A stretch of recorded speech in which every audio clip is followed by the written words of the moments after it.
Hey guys, quick question I had from one of our favorite students. He asked this question on behalf of several agents that he's working with, and it was the question about how do you market land effectively. They have some land that they're trying to market. They've got some nice lots in great subdivisions. They've also got some potential subdivision property. So how do you effectively market land? So one thing to realize about land is that land is a unique animal in the industry in that it's the last thing to heat up in the market, and it's the first thing to cool off. And so what happens is when we get into a busy market like we're all in right now, what happens is a lot of the inventory gets eaten up, and we're seeing that right now. We're at record lows with inventory loss, right? Hardly anything has been coming on the market right now. So when buyers don't have a lot of choices, they start to look further up the tree, right? And they'll climb up the land and start buying land. That's why land is one of the last things to heat up. The only people buying land before that stage is going to be developers who are going to develop it and then build on it to satisfy that huge demand down here, the low-hanging fruit demand.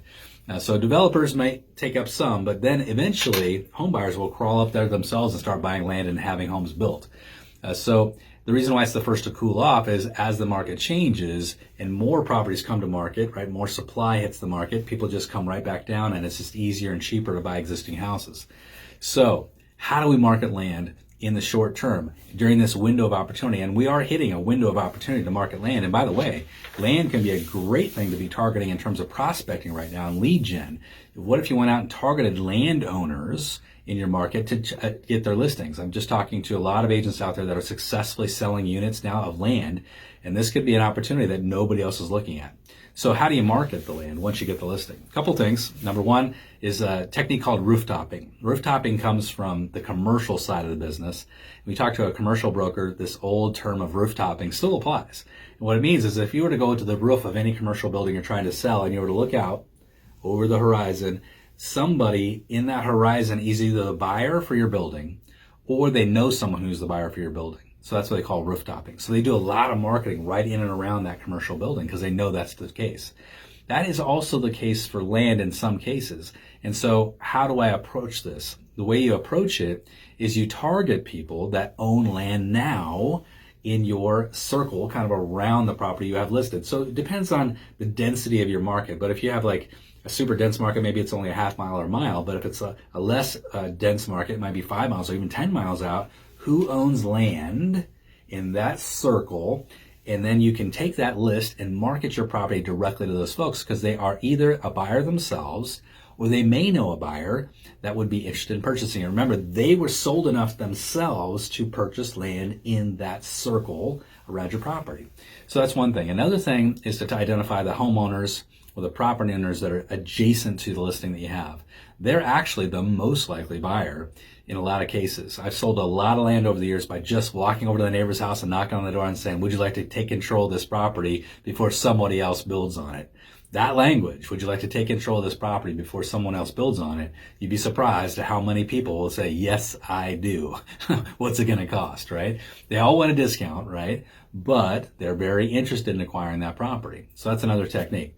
Something else to consider is how we're marketing in terms of terms. How is somebody going to buy this property? In general, people are looking to buy land, but they don't necessarily know how to finance it, and there's not a lot of land financing available in any market. So one step for you is to go find some land financing. Talk to the local community banks, generally always community banks, that offer land financing in your market, and talk to them about what the terms look like and start putting that in your listing remarks. Like, I have a bank that will finance this land. A lot of people just don't know how to get it done. And when you lay out a plan, you say, hey, here's how you can finance this property. They'll be like, oh, great. Now I can actually buy it.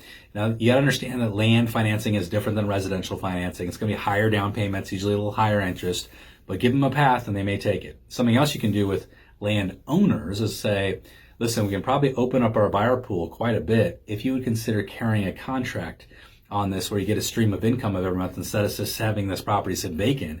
Wouldn't you like to sell it and get a stream of income? That's an owner carry situation where they hold the mortgage on the property. Something else they could consider is being willing to subordinate the loan. A subordination means they're willing to go in second position behind a loan that maybe a home builder gets to build on the property.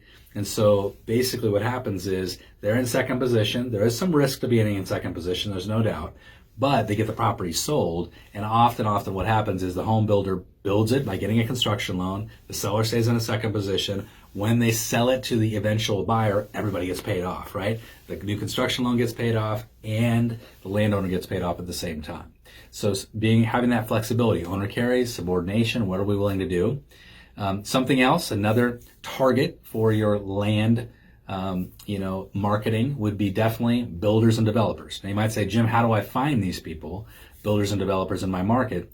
One of the easiest techniques is by joining or getting a membership in the local home builders association. Almost every community has a home builders association. If they don't, there's definitely the CCB board, which is the contractors board that licenses contractors in your market. And you can definitely get a list from either of those organizations of all the developers and all the builders in your community. And by getting that list, you then could begin to market your specific land properties and listings to them. It's a great opportunity to really make contact. By the way, if you become a member of one of those associations, the Home Builders Association, definitely sign up to do all the events, the education events. Be a realtor who's very present and in the mix with builders and start to get to know them on a real human-to-human level, and you're going to start to open doors you never thought possible. Lots of developers, lots of builders attend those functions, and they are great functions to attend. Next, you definitely want to look at pricing, obviously. If you can do all the marketing in the world, but marketing does not move people past price. Price is your number one marketing tool. So if it's overpriced, all the things I'm talking about will not work, right? So make sure your price is in line. And one way to do that is by watching the other sales of properties in your marketplace. Now, land is notoriously hard to price, and I get that. But you can definitely get some indicators of what properties are going for. One way people do that in a small market setting, like a small lot setting, is price per square foot.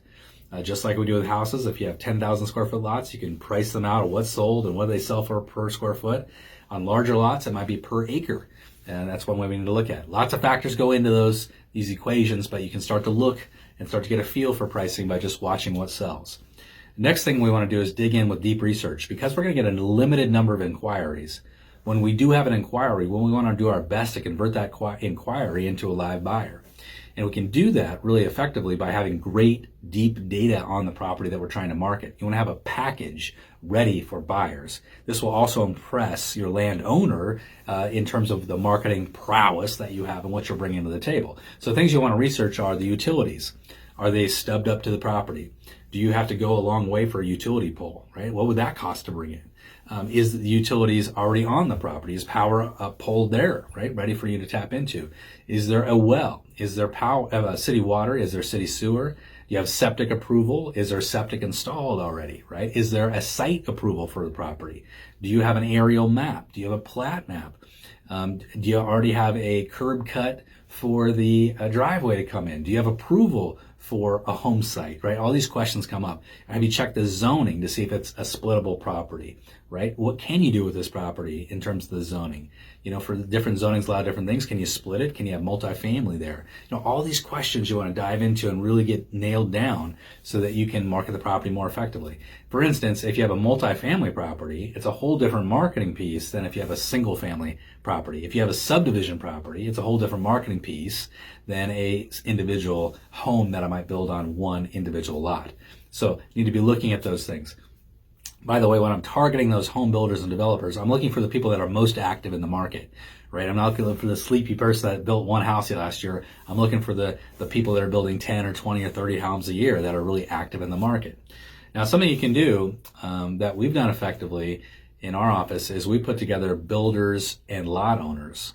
So you can make a little kind of informal partnership or a formal partnership where you put a sign on a property and you're advertising a specific floor plan at a specific price, and you're marketing as an as-built house, right? Or a new construction home. And what you do is you find a builder that's willing to build a home for this price with this floor plan. And what would happen is when you begin to market it, if somebody steps up and say, yes, I would like to buy that house, now the builder writes a contract to the landowner to purchase the property at X price, right? And you've already had this conversation. It's nothing like you're negotiating now because it's already kind of pre-negotiated. They say, I'm willing to take this. We're going to market the house at this. If I get a buyer, we'll get an acceptance. I'll sign the offer and I'll make the offer subject to me acquiring the lot. We'll have you sign that you're going to sell me the lot, and then at closing, boom, boom, boom, we're going to have a seamless closing where the buyer gets title, and I have paid you for your lot.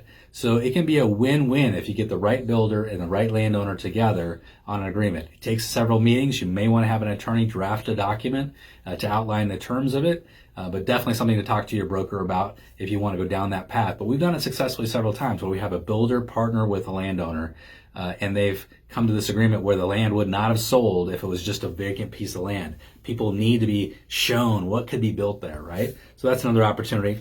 Another thing in terms of marketing, you definitely want to market properties just like you would a home. So that means great photography, great videography, great description, ad copy.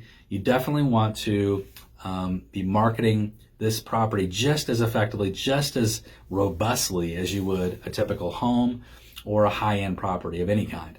The other thing that you might want to target is people that have already built homes in your community, right? So we talked about builders and developers, people in the neighborhood that already own land. The next target, maybe the fourth or fifth here, is people that have already had a home built.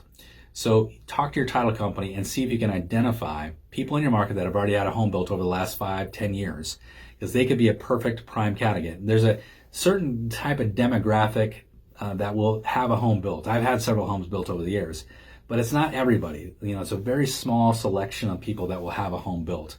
But once you identify the people that do have homes built in your market or have had homes built, they're a perfect target for you to send mailings and reach out to that you have another property that's available. They might know somebody that wants to build, or they may be ready to move up to their next home that they may want to build themselves their next dream home, right? So a few ideas on marketing land. I hope that helps you guys out there in the field. Have a great day, good selling. We'll talk to you very soon here at eRealEstateCoach.com and the Path Performance Coaching.